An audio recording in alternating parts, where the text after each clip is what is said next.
Wala pong estudyante na hindi gusto na makapagtapos. Amen. Walang empleyado na hindi niya gusto na siya'y ma-promote. Wala pong mahirap na hindi nangarap na siya'y yumaman. Walang mga negosyante ang hindi gusto na sila'y magtagumpay.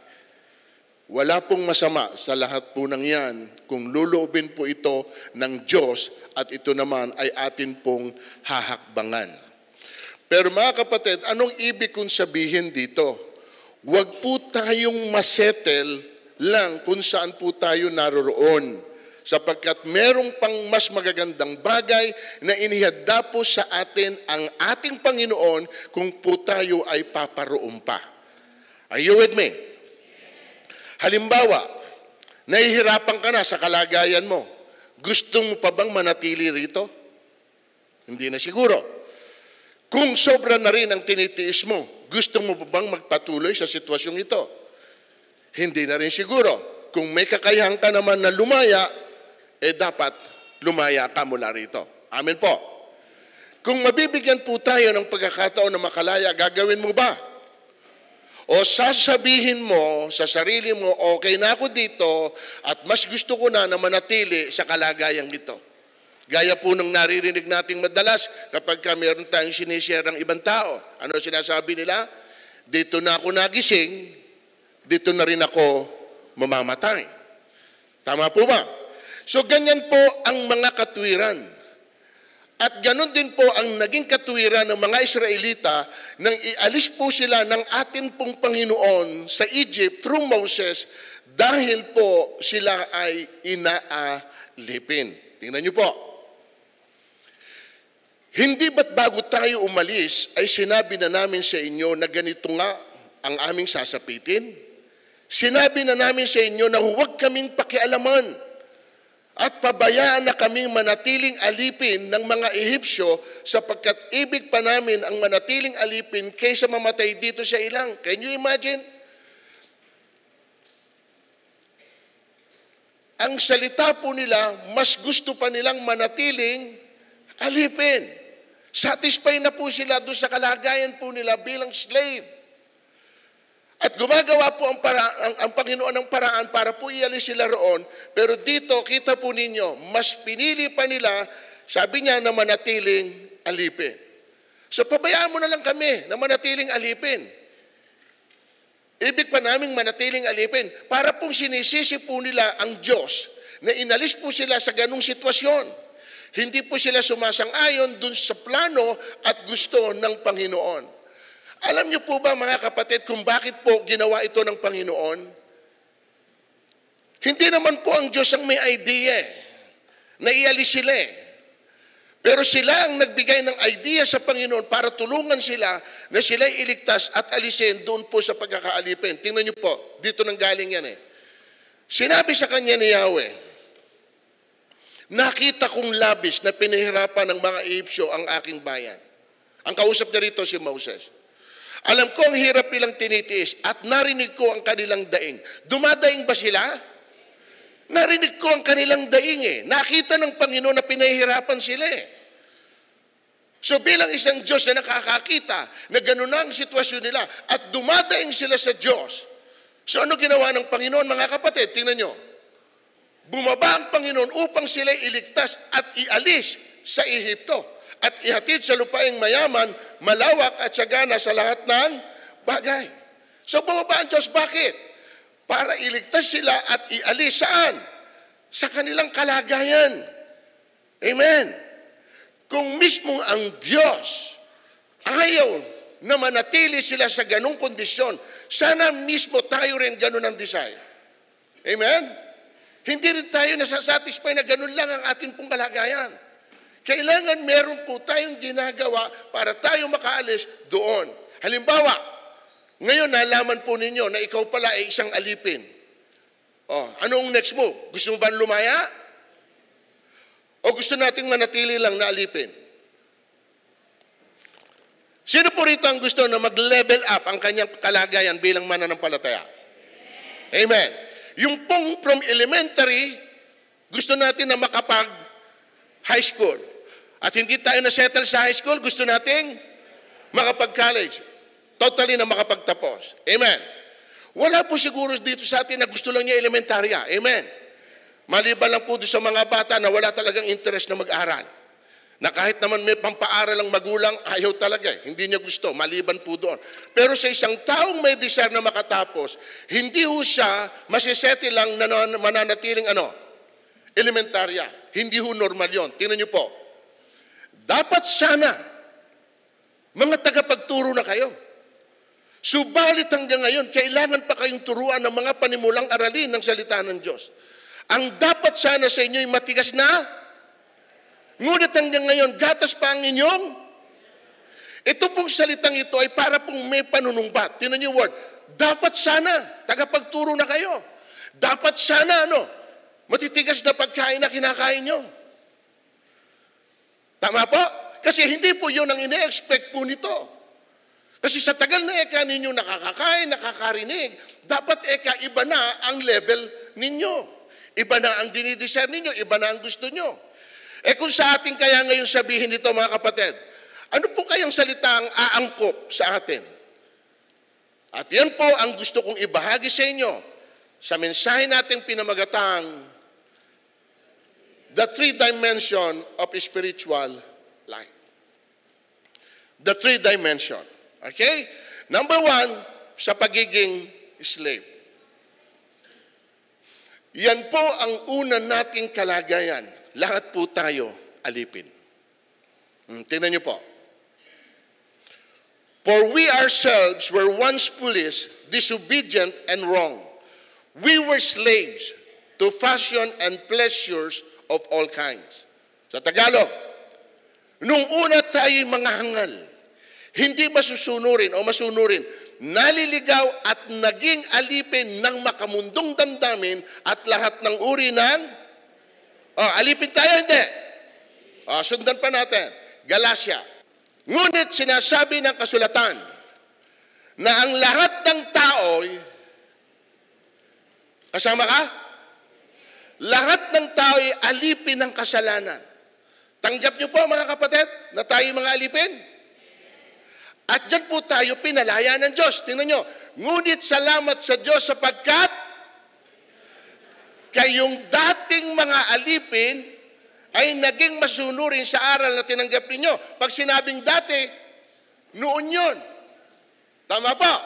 Hindi na ngayon. Pero dati kang alipin. Bakit? Dahil nga lahat po tayo mga kapatid ay pinalaya na ng ating Panginoon mula roon. Bakit? Anong purpose? Ayaw po ng Panginoon na manatili tayo sa kalagayan ng isang alipin. Pag sinabi kasing alipin, wala kang karapatan, wala kang kalayaan, wala kang dignidad, sunod-sunuran ka sa kanila, at hindi ka pwedeng tumanggi dahil alipin ka. Tingnan niyo po ang kalagayan po ng mga Israelita noon bilang mga alipin. Tingnan niyo po. Pinagmalupitan kami at inalipin ng mga Ehipsyo. Malinaw po ba sa kanila kung ano dinanas nila bilang mga alipin sa kaaway? Sa kamay ng kaaway? Paano sila pinagmalupitan at kung paano sila pinahirapan. Awit. Inalipin sila at pinahirapan ng mga kaaway. Pinasuko sila at ipinailalim saan? Bakit ko po ito ulit-ulit na pinakikita sa inyo? Ayan, 2 beses niya, pinagmalupitan kami at inalipin. Inalipin sila at pinahirapan. Bakit ko po ito dinoble na pinakita sa inyo? Kasi yan po ang ipinasasabi ng Diyos. Sabihin mo, ganito ang sabihin ninyo, nung araw, inalipin kami ng paraon sa Ehipto. Inalis kami roon ni Yahweh sa pamamagitan ng kanyang. Bakit niya po ito pinasasabi? Hindi ba? Pwede naman natin sabihin, yung nakaraan ay nakaraan na. Hindi na nga dapat pinag-uusapan pa, lalo na't kung pangit ang ating nakaraan. Di ba? Tanggap naman namin yun na nangyari sa amin yun. Pinagmalupitan kami, inalipin kami, pinahirapan kami. Pero ngayon na malaya na kami, hindi na siguro ito yung proper time na para po ito ay ungkatin pang muli. Sapagkat ayoko nang balikan kung saan ako nanggaling. Tama po ba, mga kapatid? Pero bakit dito pinasasabi ng atin pong Panginoon? Ha? Na yung pong dati nilang kalagayan at kung sino ang nag-alis sa kanila mula po doon sa pagkaalipin. Bakit po pinasasabi? Ha?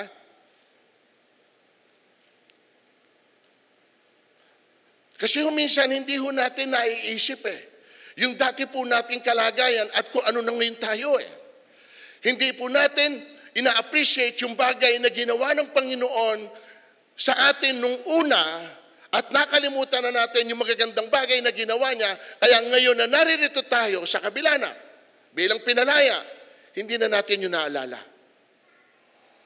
Tama po ba? Kasi dapat po, meron tayong kasabihan ganito, ang hindi lumingon,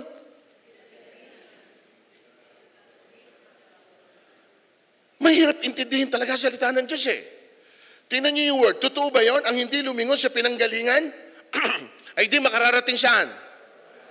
Pero kapag binasa niyo ang John chapter 9:44, ang lumilingon, ang mga nag-aararo at lingon ng lingon, hindi karapat-dapat sa paghahari ng Diyos. O ba't ayaw na lumilingon? Nakita mo ba yung asawa ni Lot? Ano ay instruction? Huwag lilingon. Lumingon. Ano nangyari? So, teka muna, ano ba talaga ang tama doon? Ang hindi lumingon sa pinanggalingan, hindi makakarating sa pupuntahan. Sinasabi ng Panginoon, ang nag-aararo at lingon ng lingon, hindi karapat-dapat sa paghahari ng Diyos.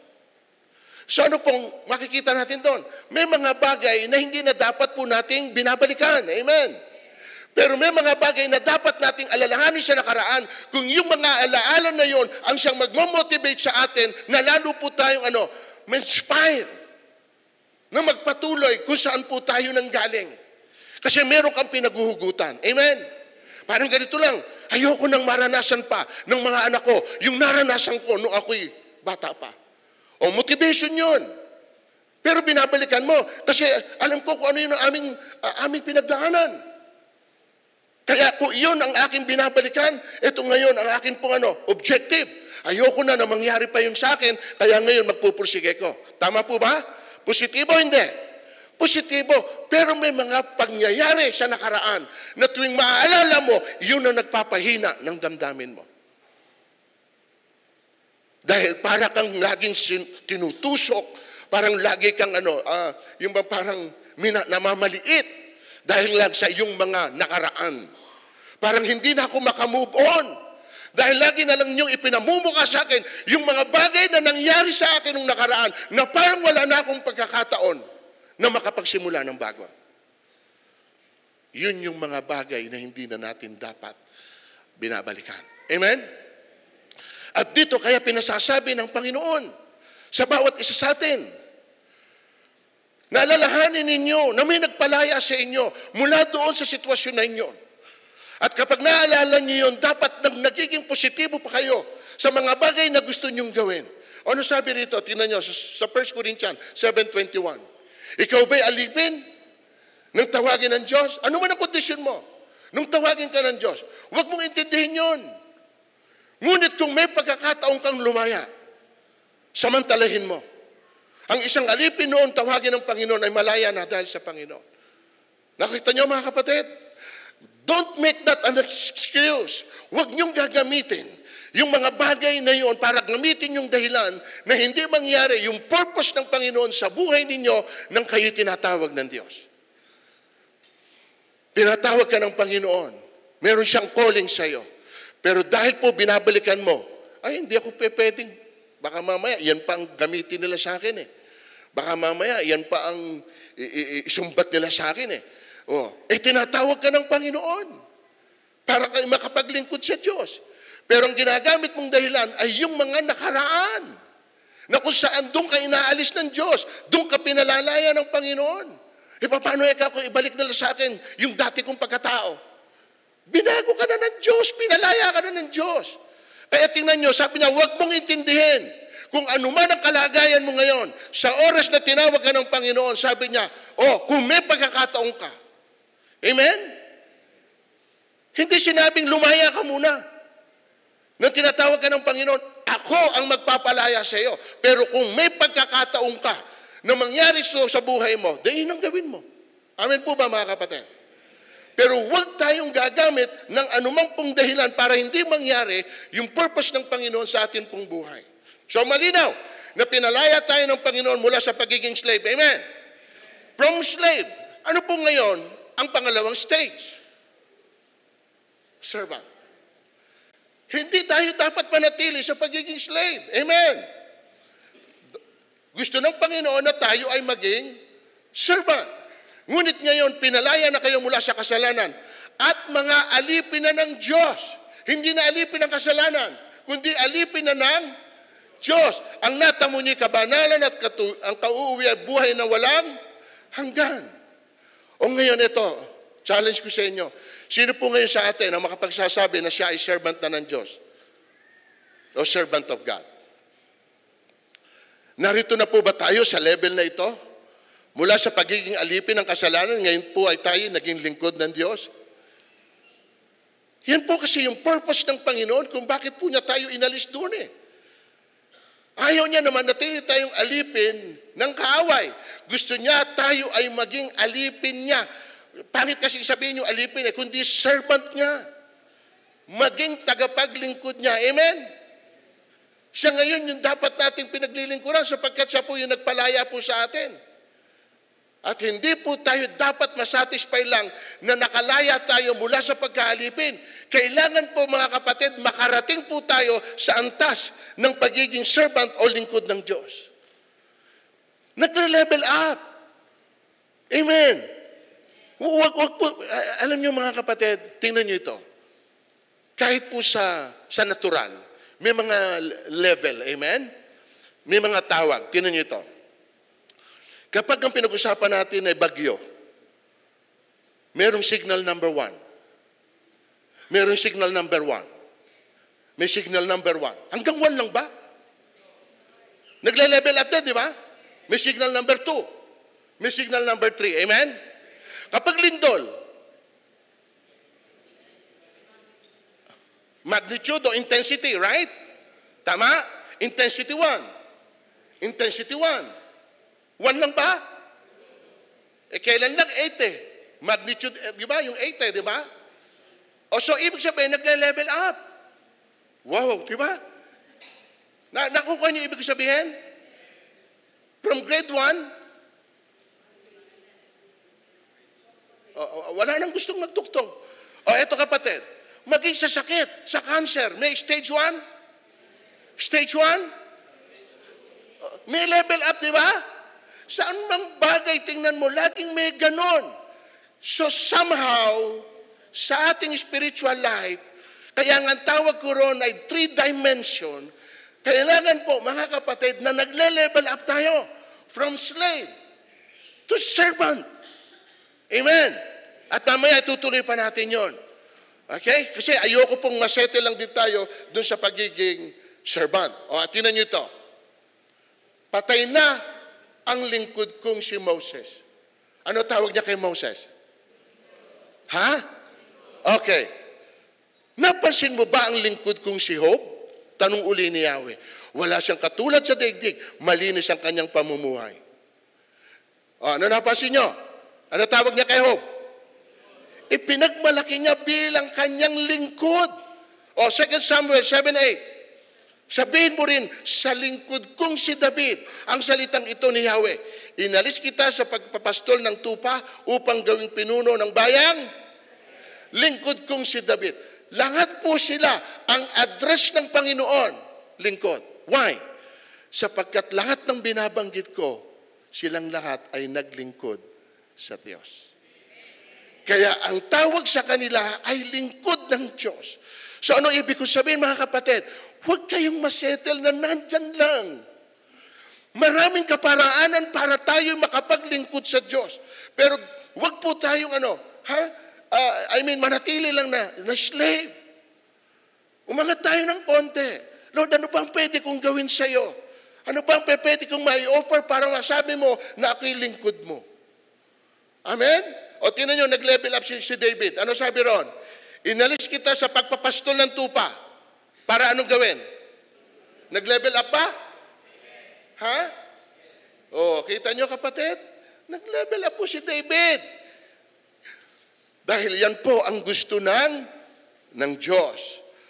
So ito, ano po ba ang advantage ng lingkod ng Diyos o ng servant of God? May advantage yan eh. Okay? Kasi knowing na alam natin hindi naman lahat ng Kristiyano ay naglilingkod sa Diyos. Sapagkat marami pong Kristiyano, certain na sila iligtas. Pero doing in the ministry or in the kingdom ng ating Panginoon, para po makapaglingkod, hindi na po nila yon ini-interest pa. Pero anong advantage ng pagiging lingkod? Tingnan ninyo. Ang nakakaalam tungkol sa matuwid sa aking makinig. Ang mga lingkod ko ng aking bata sa puso'y naukit, di dapat matakot sa pula ng tao, ni man lupaypay man kung laiting kayo. Kapatid, listen. Hindi ho inaalis dito na pwede kayong mapulaan. Hindi po inaalis dito na pwede tayong laitin. Hindi tinanggal eh. Kasi sinabi niya rito, pulaan man kayo ng tao, laitin man kayo. Pero ang advantage dito mga kapatid, eto, wala pala tayong dapat ikatakot knowing sa sarili mo na ikaw ay isang lingkod ng Diyos. Why? Sapagkat may isang Diyos na magtatanggol sa iyo. Amen? May isang Diyos na magdidepend sa iyo. Hindi pa pwedeng hayaan ka ng Diyos bilang kanyang lingkod na ginaganong ka pero wala siyang gagawin in your behalf. Hindi ho papayag ang Diyos. Amen? Kaya ho, given pala. Given na sa paglilingkod mo, pupulaan ka ng tao. Given sa paglilingkod mo, pwedeng laiting ka ng tao sapagkat hindi nila naunawaan yung bagay na ginagawa mo. Pero huwag ka daw dapat matakot sapagkat may isang Diyos na nasa likod mo. Amen? O ano pa advantage? Tingnan nyo. Sinabi ni Yahweh, ang lingkod ko'y magtatagumpay sa kanyang gawain. Mababantog siya at dadakilain. Magtatagumpay. Why? Sapagkat ang Diyos ang nakabakap sa iyo. Amen po ba? Hindi pa pwedeng hindi ka magtagumpay, lingkod ka niya eh. Hindi ka niya hayaang mapaya. Bakit? Yung kahihiyan mo. Kahihiyan niya. Bakit? Sapagkat ang nire-represent mo bilang lingkod ay sino? Ang Diyos mo. At kung mapapahiya ka sa ginagawa mo, magre-reflect yun, babalik yun sa Kanya. So ano gagawin ng Panginoon? Kaya sabi niya, lagi kong bibigyan ng pagtatagumpay ang aking lingkod. Para malaman nila kung sino ang nasa likod. Kasama ko pa ba kayo? O ito pa, tingnan nyo. Hindi tayo magtatagal. Ngunit mula ngayon ay wala nang sandatang gagamitin sa iyo.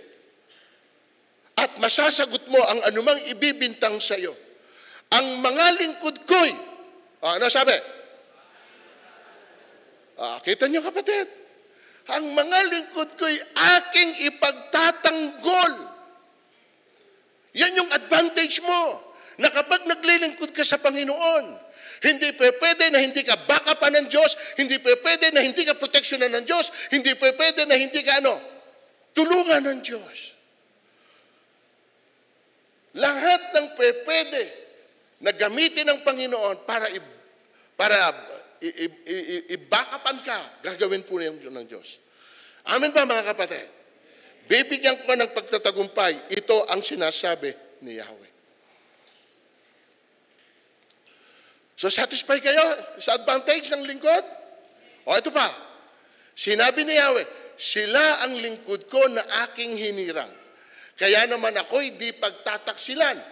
Ang mga lingkod ko'y aking sa kapahamakan at kangina'y pagtatanggol, ngayon ililigtas. Kumbinsido na kayo mga kapatid? O gusto nyo pa magkaroon ng comparison para makita nyo talaga yung advantage ng pagiging lingkod. O tingnan nyo ito. Kaya nga't ganito ang sinabi ni Yahweh, ang mga lingkod ko'y samantalang kayo Ang mga lingkod ko, ngunit kayo naman, ang mga lingkod ko'y, samantalang kayo, sa laki ng tuwa, ay mag-aawitan niya ring mga lingkod, samantalang kayo'y tatagoy, sabdi, at samanang loob. Sino tinutukoy doon ng Panginoon?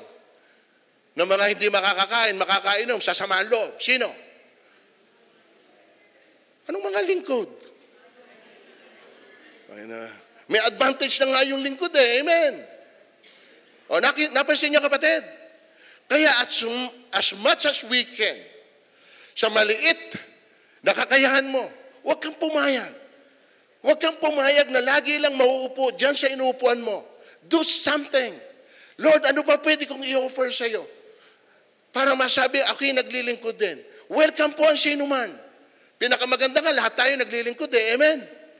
Siguro, mas malaki ang ma-accomplish natin kung lahat po tayo ay hindi lamang po followers, kundi doers. Sabihin mo sa katabi mo. Ano sasabihin mo? Maglingkod ka na. Sabihin mo. Huwag mo sayang. Listen. Sino rito ang mga empleyado? Empleyado. Buong buhay nyo, pinaglilingkuran nyo, employer nyo. Dahil pinasasahod kayo, base lang sa amount na ipinangako sa inyo. Tama. Pero lahat, papasok kayo ron. Pag sinabi alas 8, alas 8. Pag sinabing huminto ka ng alas 10, ng gabi, alas 10, hinto ka. Sunod-sunod ka ron. Bakit?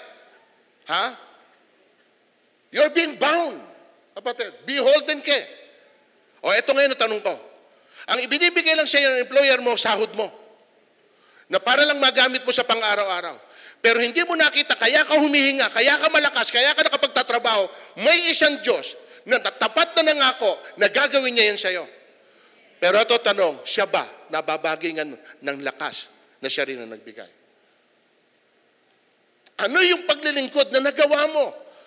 Doon mismo sa pinagkakautangan mo ng buhay na siyang nagbigay sa iyo ng talino't kakayahan para ma-perform mo yung trabaho mo sa employer mo.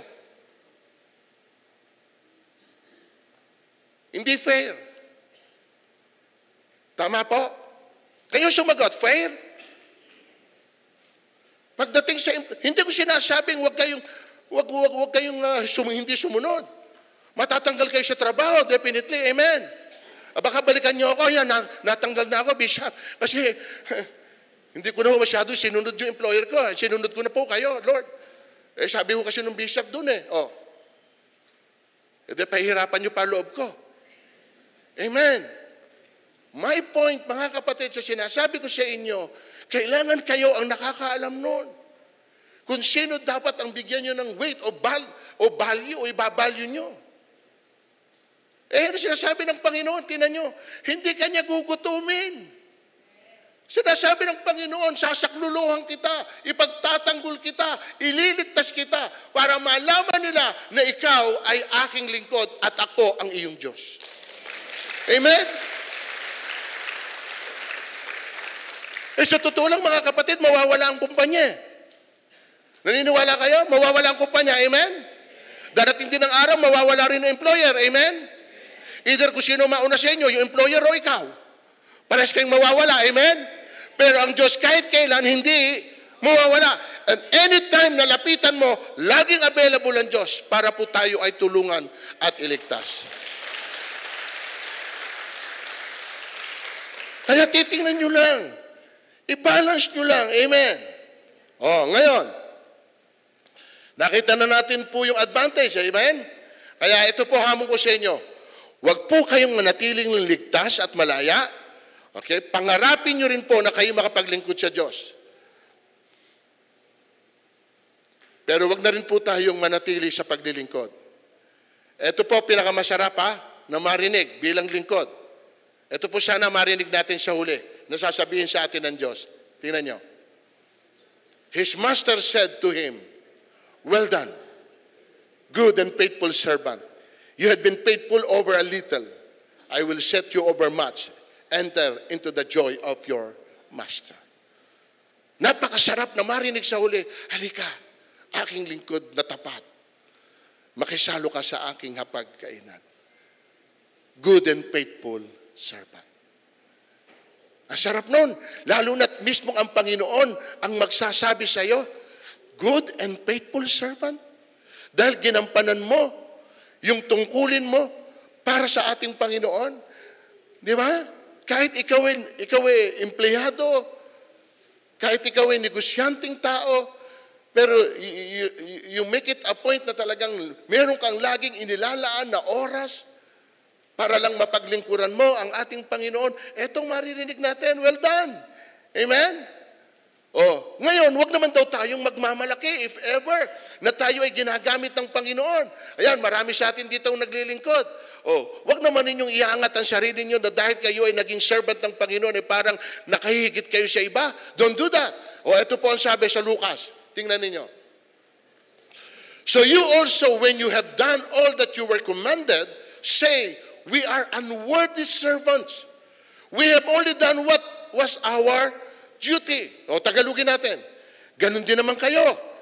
Kapag nagawa na ninyong lahat ng inuutos ko sa inyo, sabihin ninyo, kami mga aliping walang tumutupad lamang kami sa aming. Paano natin i-address ang sarili natin as a servant? Unworthy servant. Walang kabuluhang alipin. Amen? Pero sabi niya rito, pag nagawa nyo na ang lahat ng inuutos ko, yung tumupad lang tayo sa tungkulin na ini-assign o iniatang po sa atin. Pero ayaw din naman po ng Diyos na tayo ay magmamalaki bilang isang lingkod. Kahit tayo pa po ang pinakamaraming nagawa para po sa Diyos. Sa huli daw, ang sabihin natin, tayo isa lamang alipin na walang kabuluhan at tumutupad lamang sa ating mga tungkulin. Amen? Now, tayo ngayon mga lingkod na ng Diyos. Tapos na ba tayo ron? Hindi po. May another level pa po tayo na dapat marating. At yan po yung tinatawag nating sonship. Mula sa pagiging alipin, sa pagiging lingkod, ngayon sa pagiging anak. You are no longer a slave. But what? But a son. And if a son then and heir through God, hindi na kayo alipin kundi anak. At dahil kayo ay anak, kayo'y ginawa rin ng Diyos bilang mga tagapagmana niya. Wow! Ito naman po advantage ng pagiging anak. Amen? Ang alipin may karapatan ba sa pag-aari ng kanyang pinaglilingkuran? Wala. Amen? Ang lingkod ba ay may karapatan? Doon po sa pag-aari nung pong kanyang pinaglilingkuran? Wala. Pero, prerogative po yun nung pinaglilingkuran mo sapagkat may mga servant na pinamanahan eh. Tama? Prerogative po yun. Pero sa natural, wala po. Pero kapag ka sa anak, whether we like it or not, that is what? The principle. Tagapagmana. Amen ba mga kapatid? Kung merong mamanahin. Napakabigat naman yung wala naman palang mamanahin eh. Anak, ikaw ang aking tagapagmana. Tay, ano mamanahin ko? Wala pa siya ngayon. Parating pa lang. Di ba? Tayo ngayon ay mga anak na, amen? Nakita po ninyo yung progression from slave to servant and now sonship. Basahin natin. Sapagkat hindi kayo tumanggap ng espiritu upang muling matakot. Ang tinanggap ninyo ay espiritu ng pagiging at ito ang nagbibigay sa atin ng karapatang tumawag ng Ama ko. Ang espiritu nga ang nagpapatotoo kasama ng ating espiritu na tayo'y hindi ba napakaganda niya kapatid na hindi tayo nanatiling slave? Hindi tayo nanatiling servant? Kundi ginusto ng Diyos na tayo ay kanyang maging? Wow! Palakpakan natin ang Panginoon doon. Nakita niyo pagmamahal ng Diyos. Inaalis na tayo doon sa sitwasyon na yon. Ayaw ko na manatili kang alipin. Gusto ko maglingkod ka. At pag nakita ko na karapat-dapat ka sa iyong paglilingkod, darating ang araw, gagawin kitang aking anak.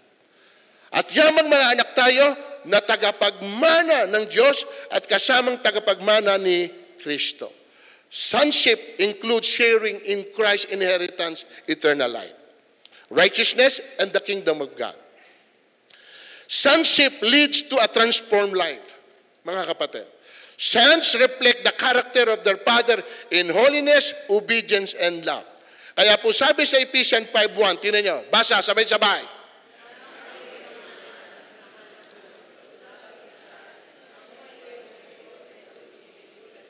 Yamang kayo'y mga anak na minamahal ng Diyos, tularan nyo siya. Mamuhay kayo na puspos ng pag-ibig. Hallelujah. Okay, mag-alala sa susunod. Be here also next Sunday. Sapagkat ang isusunod ko naman dito, mga kapatid, from Egypt to wilderness to promised land. 3 level uli yan. And then yung panghuli, from outer court to inner court to Holy of Holies. Kailangan po makarating tayo dun sa dulo. Hanggang hindi tayo nakararating dun sa dulo, sa third dimension na yon, huwag kayong masatisfy na kayo'y naging Kristiyano. Kapatid, kailangan makarating tayo doon. Maraming hindi nakarating sa promised land. Tandaan nyo, namatay sa ilang. And that is my concern.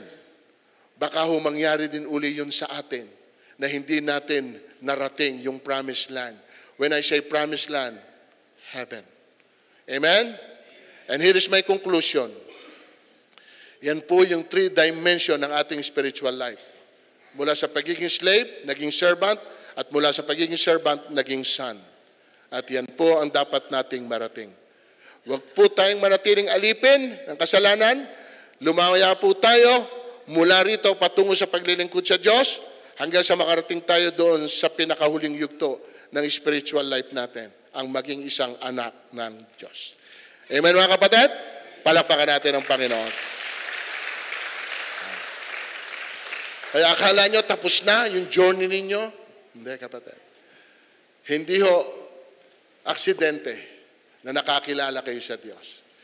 At hindi rin po, mga kapatid, aksidente na sa dami ng tao rito, kayo isa sa iniligtas ng Diyos. May plano ang Panginoon sa inyo. At yung kanyang design, dumating tayo dun sa sukdulan na matawag niya tayong kanyang mga anak. As a matter of fact, hindi ko na po in-include dito. Yung dati ngayon dati kayo alipin, ngayon hindi ko na kayo naaring alipin, kundi itinuturing ko na kayong isang kaibigan. So inalis ko na po yung pagiging kaibigan, nang promekta na po ako sa pagiging anak. Amen?